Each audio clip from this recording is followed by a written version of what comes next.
Boa noite, doutor Jorge Marcelino. Prazer encontrá-lo, conhecê-lo essa noite.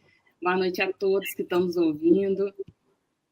Bem, é uma imensa satisfação estar participando do 18º Congresso Brasileiro de Direito Internacional. Participo de algumas edições e essa edição é especial porque é online e ela traz outras possibilidades, por exemplo, a diversidade do nosso público, poder atingir mais pessoas que não poderiam estar de forma presencial, por isso eu considero, apesar de todas as perdas que o presencial, contato presencial nos traz, eu considero isso um momento relevante histórico.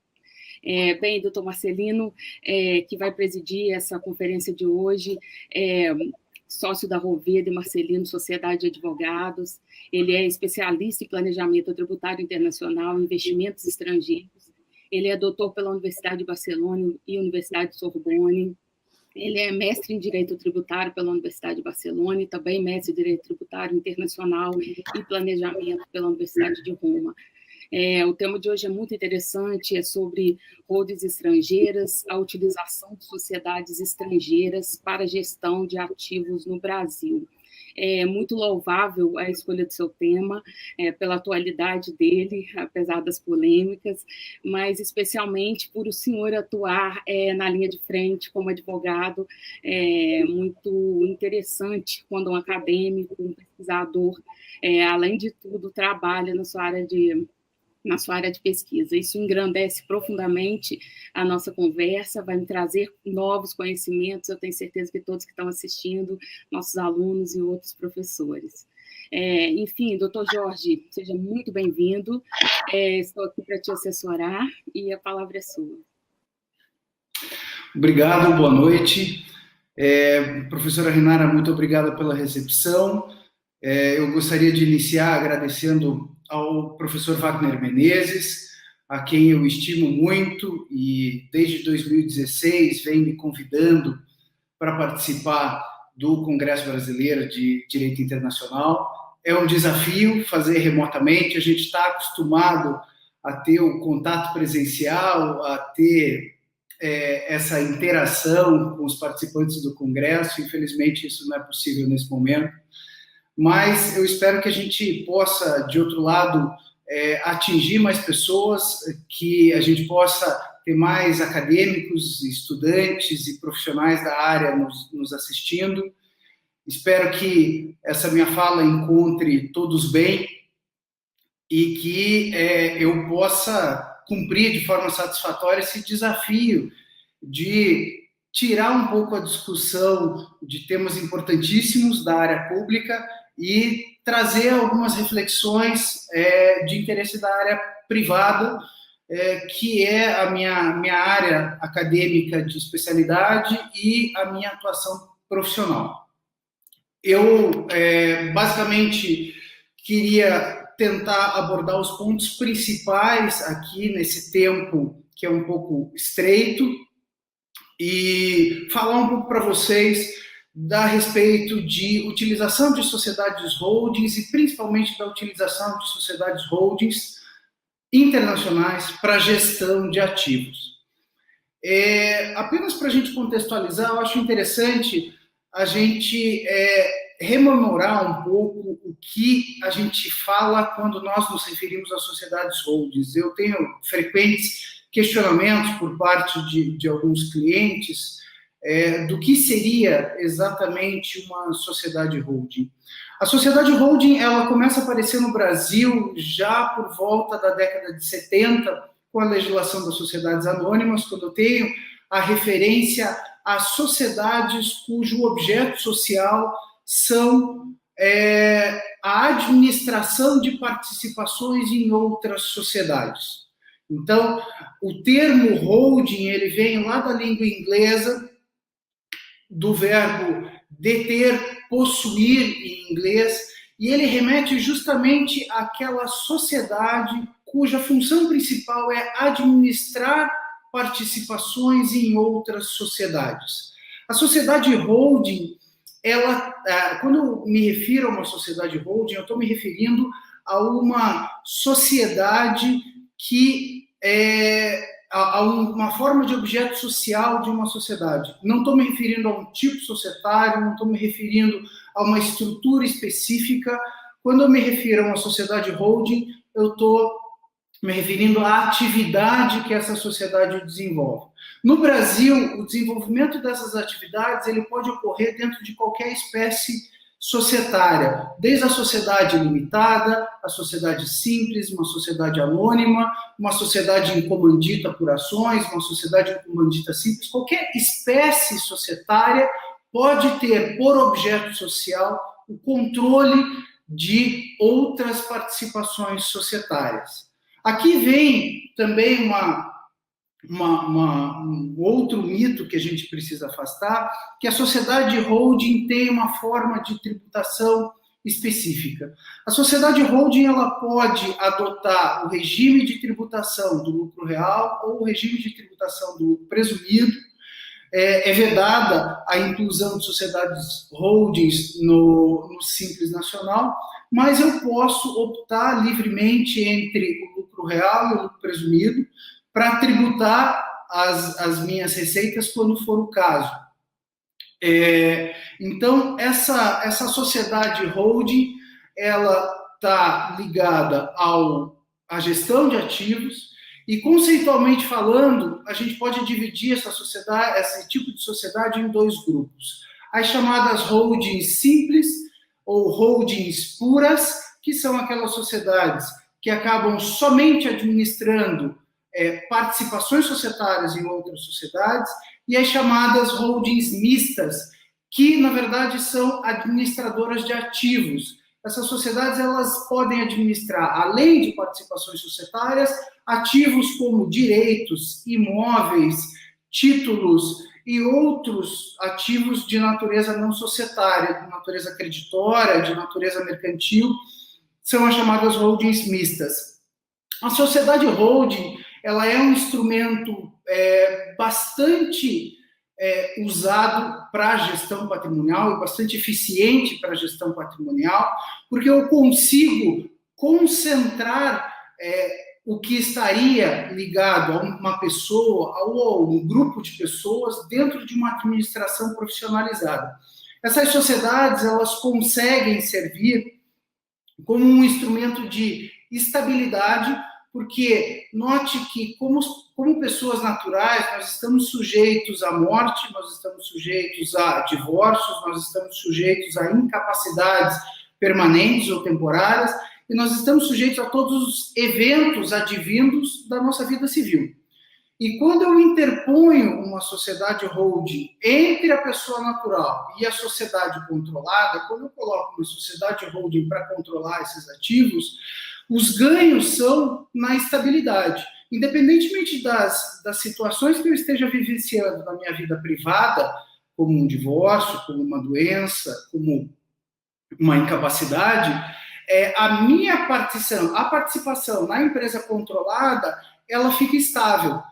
Eu resolvo os problemas e eu contenho os problemas das vidas particulares desses sócios fora da esfera societária. É interessante também a utilização de holdings quando eu preciso regulamentar a parte de sucessão, a parte de administração por sucessores, administração por pessoas ligadas, e também é muito interessante a utilização de sociedades holdings para a gestão financeira de grupos societários. Eu posso estar vivenciando um momento onde uma sociedade tem excesso de liquidez, uma sociedade apurou e auferiu ao longo de determinado período lucros significativos, enquanto outra sociedade do grupo, também pertencente às mesmas pessoas, está precisando de recursos, por exemplo, para implantar uma nova unidade industrial, para ampliar suas atividades, para fundar uma subsidiária, para, enfim, qualquer outra atividade mercantil. E esse fluxo financeiro, quando gerido através de uma sociedade holding, ele fica muito mais facilitado. Os empréstimos e os aportes de capital, quando realizado intragrupos, através de uma sociedade holding, eles são muito mais facilitados. Então, a holding, ela é, na verdade, um instrumento de gestão de ativos, que, com certeza, administra de forma muito mais adequada participações societárias também. No Brasil, e aqui começam as principais diferenças e as principais equívocos na estruturação de holdings estrangeiras, no Brasil, a distribuição de lucros auferidos por uma sociedade não são levadas à tributação. Pelo menos nesse momento, a gente tem uma série de projetos que pretendem tributar dividendos, agora com essas questões trazidas pela pandemia principalmente, mas no momento atual, a distribuição de lucros auferidos numa sociedade operacional, uma sociedade que desenvolve atividades mercantis, ela não é tributada, ainda que eu interponha entre a figura do sócio e da sociedade operacional uma sociedade holding. Na prática, o que acontece é que a sociedade aufere os lucros e distribui à sociedade holding, não tendo tributação, e a sociedade holding distribui aos sócios, pessoas físicas,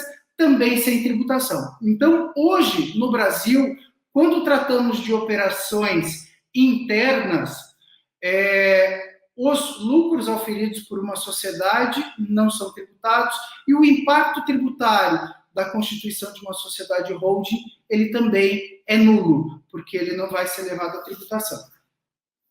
Quando eu levo isso para um cenário internacional, em que situações seria interessante a constituição de uma holding internacional? A primeira situação, e mais comum, é quando eu detenho ativos localizados em vários países. Então, eu tenho empresas sediadas no Brasil, tenho empresas sediadas nos Estados Unidos, por exemplo, empresas sediadas na Ásia, ou imóveis sediados em outros países, e quero gerenciar isso de forma centralizada.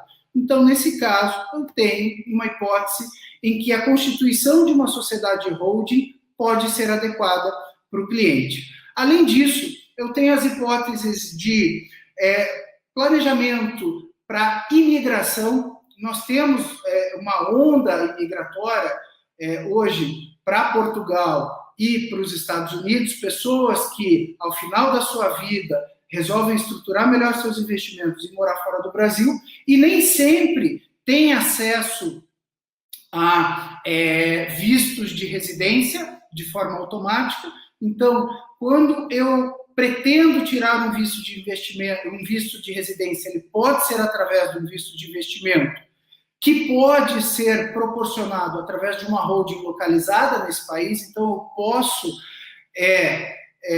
posso criar uma holding nos Estados Unidos de forma a viabilizar a aplicação de um visto de imigração AB5 para conseguir um green card, ou eu posso constituir uma holding em algum país europeu visando buscar um visto de residência nesse país. Também é interessante quando eu resolvo fazer um planejamento sucessório em vida, que são aquelas hipóteses aonde a matriarca ou o patriarca, enfim, o administrador do patrimônio, resolve passar aos seus descendentes o patrimônio em vida ainda. Também pode ser uma hipótese de holding no exterior. E as hipóteses um pouco mais controversas relacionadas a ganho de capital. A gente teve recentemente um julgamento do CARF que reconheceu como válida uma operação onde, ao invés de vender a participação acionária dentro do Brasil, uma empresa transferiu essas participações acionárias a uma sociedade uruguaia e então vendeu essa sociedade, oferecendo essa diferença à tributação no Uruguai e não no Brasil, evidentemente por uma carga um pouco mais baixa. Então, nós temos situações específicas que podem ser justificadoras e ser atraentes para a constituição de uma sociedade no exterior.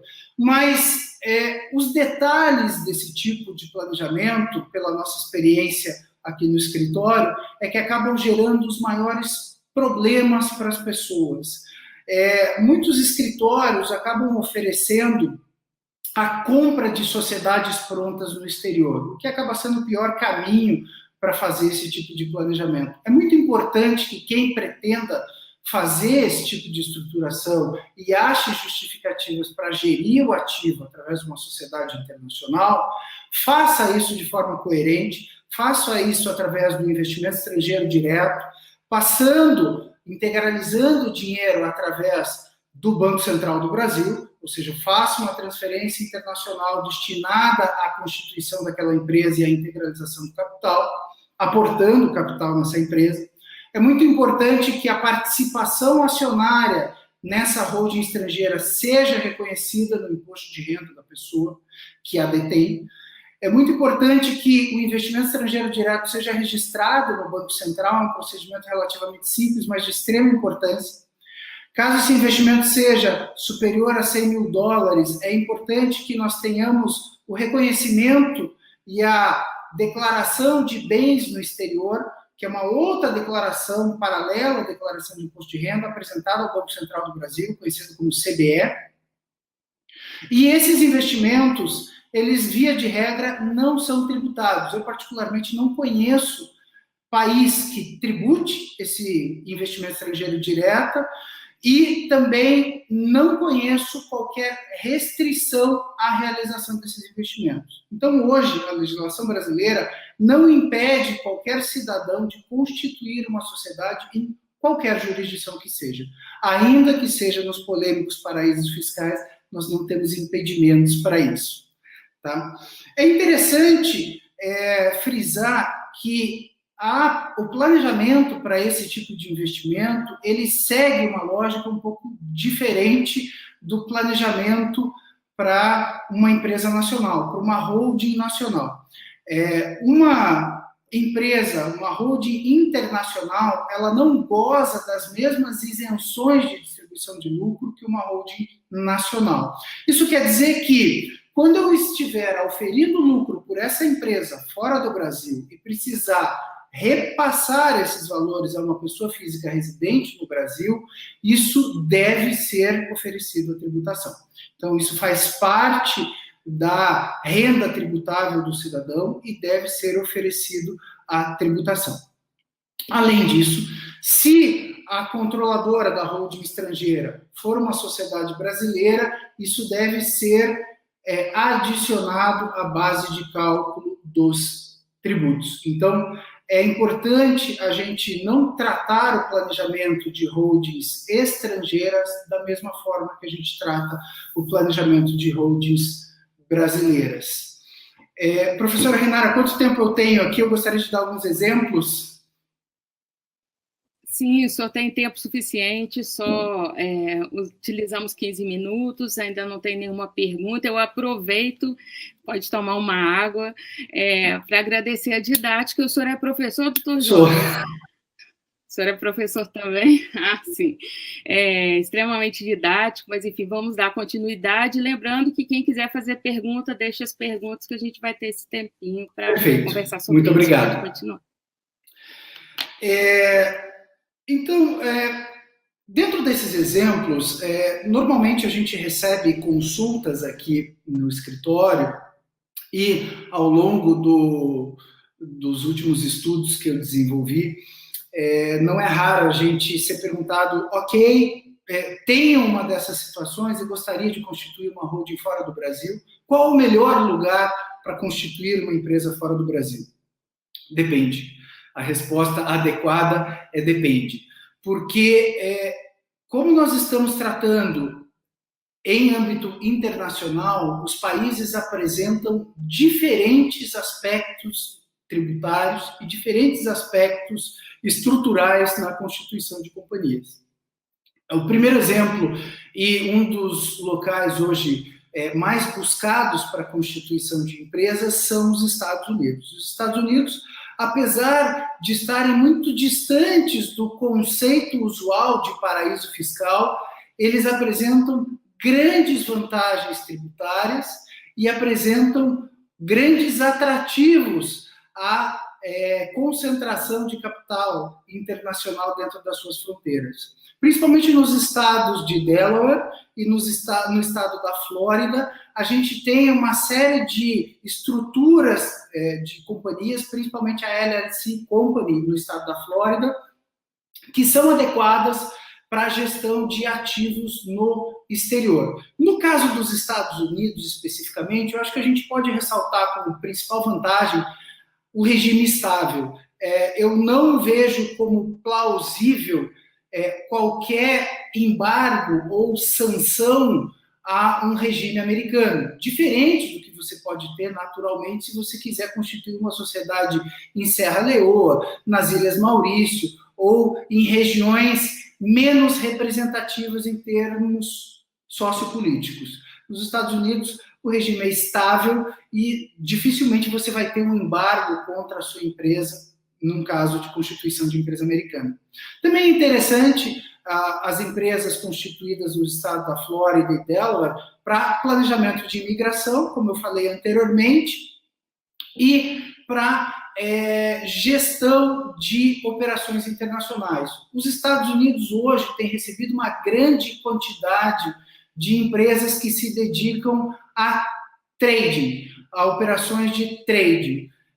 Porque as empresas constituídas nesses territórios, elas não tributam operações que não envolvam partes americanas. Conceitualmente, nós teríamos aí a questão do title, a questão da propriedade de uma das partes da operação. Então, se eu vendo um determinado produto entre Brasil e Europa, através de uma trading company com sede no estado da Flórida, eu não teria que tributar esta operação.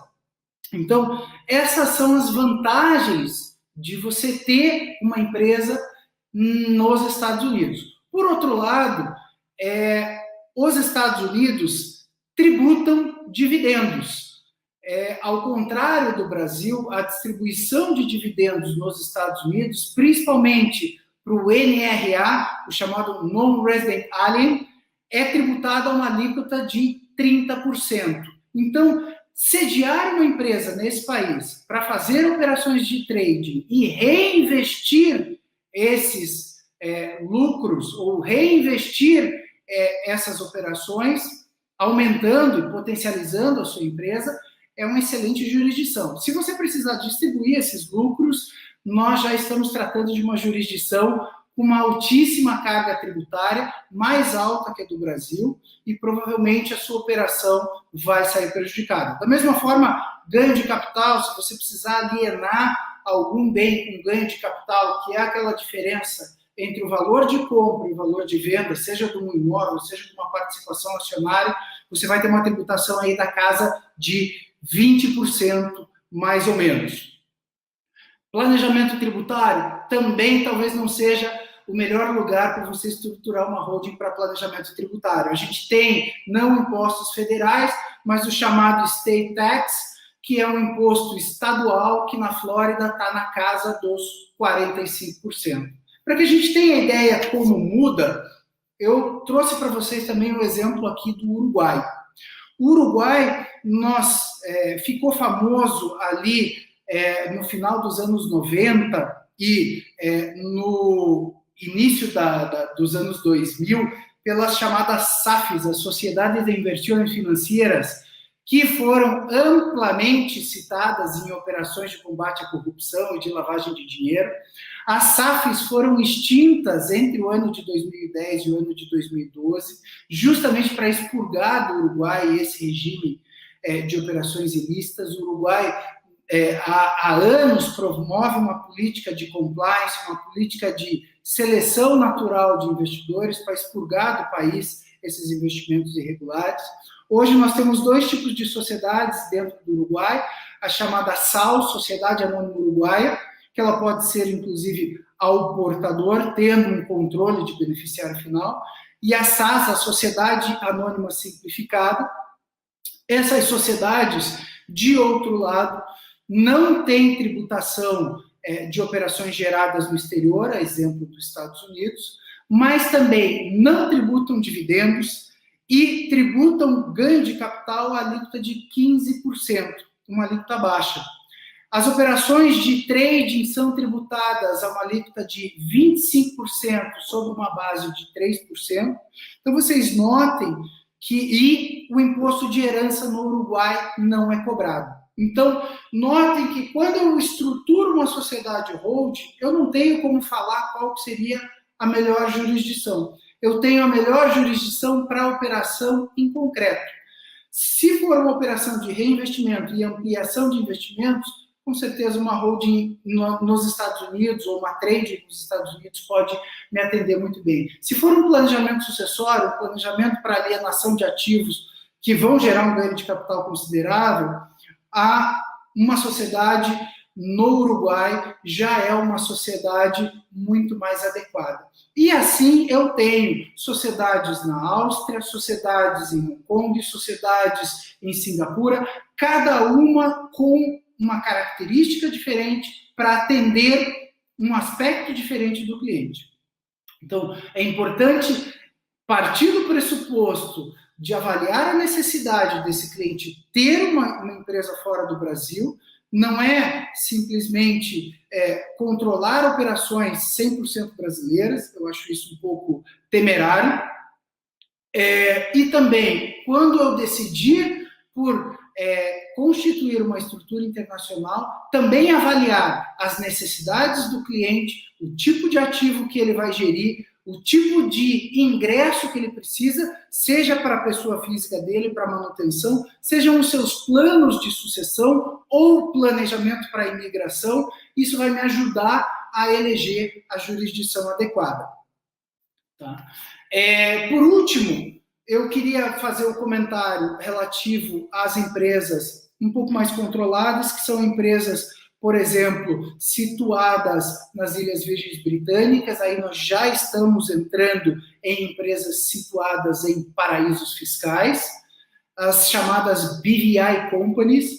Essas empresas já oferecem, de uma maneira um pouco mais facilitada, a sua constituição, a ausência de tributação em operações internacionais e a facilidade da transmissão de ações. O que não quer dizer que estamos atuando numa terra sem lei, uma terra onde a lavagem de dinheiro é permitida, onde a ocultação de bens é facilitada. Pelo contrário, os paraísos fiscais têm cada vez mais colaborado com as autoridades internacionais, firmado acordo de trocas de informações tributárias e identificação de beneficiários finais, para que a gente possa afastar, é de interesse desses paraísos fiscais hoje, afastar o que é capital ilícito do capital de planejamento internacional, do centro financeiro, da gestão lícita de ativos. Essas sociedades, elas ainda estão sujeitas a um controle mais estrito. Geralmente, qualquer remessa de capitais para essas empresas são sujeitas a retenções na fonte. O investimento, o aporte de capital não é mais qualquer pagamento para essas sociedades, qualquer remessa de royalties ou de pagamento de licença para essas sociedades são sujeitos à retenção na fonte e cada vez mais controlados. Então, de forma geral, era essa apresentação que eu gostaria de fazer. A gente tem assunto para falar aqui por muitas horas, mas eu gostaria de deixar essa breve e humilde explanação a respeito de como se pode gerir ativos no exterior de forma lícita e as peculiaridades de se pensar numa estrutura internacional. Eu fico à disposição de vocês, professora Renara, agradeço a recepção e se alguém tiver algum questionamento, eu fico à disposição. Doutor Jorge, muito obrigada, foi maravilhosa a sua explanação, absolutamente didática, e eu tenho certeza que os ouvintes e os alunos aproveitaram muito. Já estou vendo alguns dos meus alunos ali animadinhos, então estão aproveitando. Fernanda, pessoas que estiveram no congresso passado, também prestigiando esse evento. Enfim, doutor Jorge, eu vou pegar a pergunta da Flávia Carreira, que também vai de encontro ao que eu vinha pensando. A gente fala em desigualdade e aí fica-se uma conversa no Brasil de que talvez toda a nossa desigualdade esteja ligado à falta de uma reforma tributária. E aí a gente já fica com medo, e que reforma tributária seria essa? Quando a gente vê exemplos de outros países, um regime estável nos Estados Unidos, o Brasil talvez não tenha condições, ou será que a gente pode copiar uma reforma, um modelo tributário, um modelo que faça tributação e distribuição de lucros, que evite esses desmandos, né, essas desigualdades? E a Flávia pergunta assim, essa distorção, né, entendi, na impostação no Brasil, no que tange a cobrança dos impostos, vem reforçar a necessidade de uma reforma tributária. É essa a opinião do senhor também? E se tem projetos de lei que o senhor acompanhe, que faça uma reforma que efetivamente corrija essas distorções e que possa alavancar o Brasil naquilo que todos nós almejamos? Obrigado, Flávia, pela sua pergunta. Veja, infelizmente eu não enxergo uma reforma que consiga minimizar de forma significativa as distorções tributárias que a gente tem hoje. Eu vejo muitas análises que têm muito mais cunho político do que uma eficiência técnica. A gente fala muito em alíquota de imposto de renda. A alíquota de imposto de renda, ela é só um dos fatores que a gente tem dentro da tributação. Note que, se eu tomar por base só o valor fechado, o valor nominal da renda de uma pessoa e atribuir a essa renda uma alíquota, eu acho essa é uma metodologia muito falha.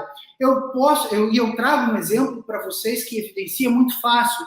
Eu posso ter duas pessoas que ganhem R$10.000 por mês. Aparentemente uma renda bastante elevada, muito acima da média brasileira, mas essa primeira pessoa aqui ganha R$10.000 por mês e tem 3 filhos e é a única renda da família.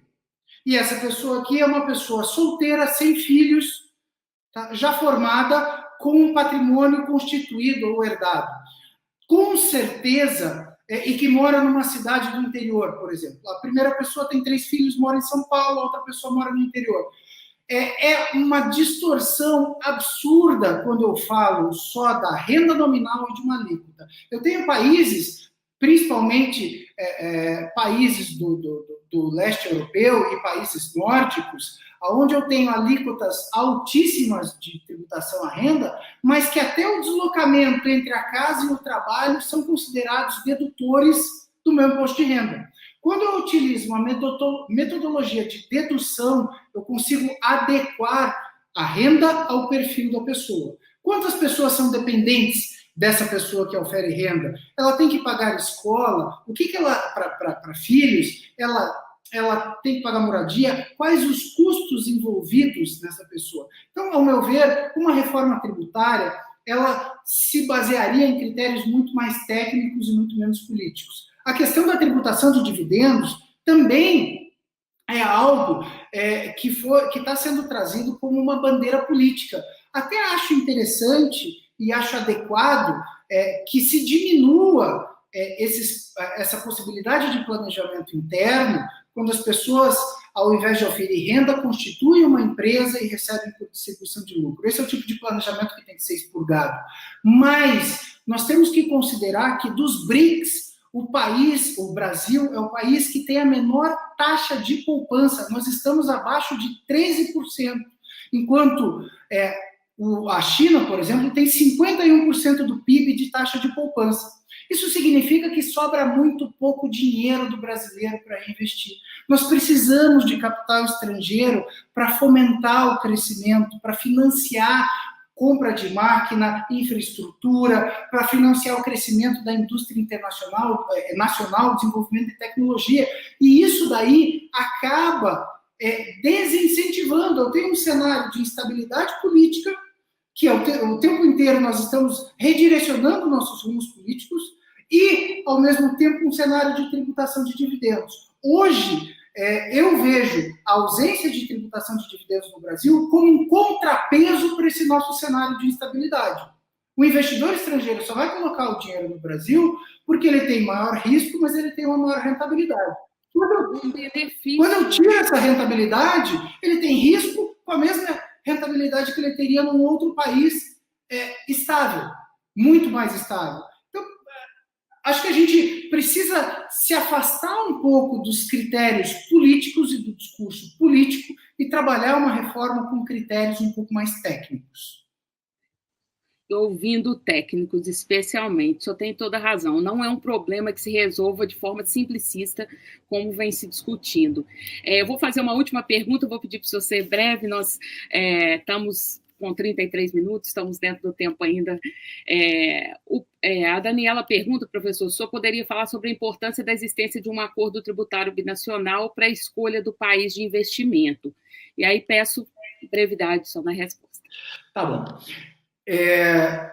Eu acho que um dos fatores, a Daniela levantou uma questão interessante, um dos fatores importantes que a gente deve levar em conta no planejamento internacional é a existência de tratados internacionais, o chamado Tratado de Bitributação. Basicamente, o que esses tratados pretendem é preservar as relações societárias ou mercantis existentes entre os países. Não existe uma coordenação internacional em termos tributários. Cada país tributa aquilo que pretende tributar da forma que mais lhe convém. Esses acordos começam a surgir lá no Império Alemão, por volta de 1890, quando essas províncias alemãs querem manter as relações comerciais entre elas e veem que, se as duas partes, se os dois estados tributarem a mesma operação, ela facilmente se torna inviável economicamente. Então, esses acordos vêm já, desde há mais de um século, tentando, por uma regra geral, isentar um dos lados da tributação. Então, eu tenho, por exemplo, o acordo de tributação Brasil-Espanha. Se tributar a renda no Brasil, a ideia é que não se tribute a renda na Espanha. Se tributar na Espanha, a regra é que não se tribute a renda no Brasil. Mas a gente também tem, infelizmente, um reiterado descumprimento desses tratados, ao invés de isentar ou se abster de tributar essa renda. O que a Receita Federal tem feito é submetido essa renda à tributação e aberto a possibilidade do contribuinte pedir a restituição, o que, ao meu ver, fere os tratados internacionais, fere a disposição dos tratados, mas é um assunto bastante controverso e bastante delicado. Professora, eu estou vendo uma série de perguntas aqui e eu queria ficar à disposição, caso vocês queiram mandar as perguntas para o meu e-mail. É só buscar, meu e-mail está nas redes sociais, meu e-mail está no site do escritório, é só buscar por Jorge Marcelino que vocês vão achar lá. Podem me mandar os questionamentos e será um prazer responder, seja por e-mail, pelo LinkedIn, fiquem à vontade. Obrigada, doutor Jorge. É ótimo saber disso. Eu estou vendo também algumas perguntas, holding familiar, que também gostaria de saber um pouco mais, mas, enfim, esse tempo no online, realmente, ele tem que ser restrito, ainda mais que o Congresso é imenso e maravilhoso, porque é imenso. Eu quero agradecer de novo a sua presença, quero agradecer a todos que nos assistiram, convidar a todos para continuar. A gente chama isso aqui de Maratona do Direito Internacional, e enquanto a noite não acaba, estamos maratonando. E com isso eu encerro essa noite com meus agradecimentos e boa noite a todos. Boa noite a todos, muito obrigado. Boa noite.